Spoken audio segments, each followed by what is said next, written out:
Hello, everyone. I have a message for you today about submitting your plans to God.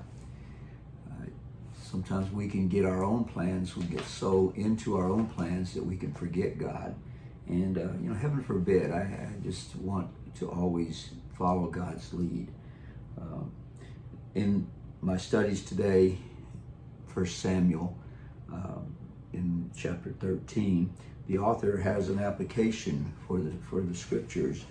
He says, rather than wait for Samuel, King Saul panicked and offered the burnt offering on his own. 1 Samuel 13:9. It says, it's so easy to make our own plan instead of waiting on God to show up and show us his plan. He doesn't have to show up because he's with us wherever we're at. We just need to acknowledge him. Sometimes we're so entrenched in our own plans that we don't even sense the leading of the Holy Spirit.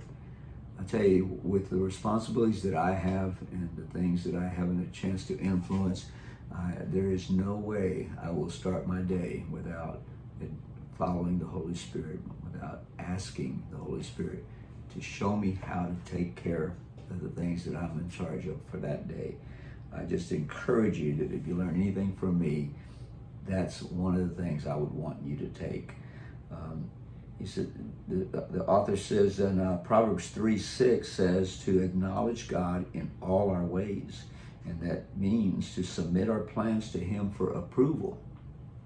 Also, Jeremiah 29:11, the Amplified Translation says, for I know the plans and thoughts that I have for you. See, God knows those plans already. He has them for us. He's waiting for us just to ask. And he says, plans for peace and well-being. Man, I know our world needs peace and well-being. We need this peace of being in good hands, and not for disaster. See, God's not the creator of disaster, and we're not.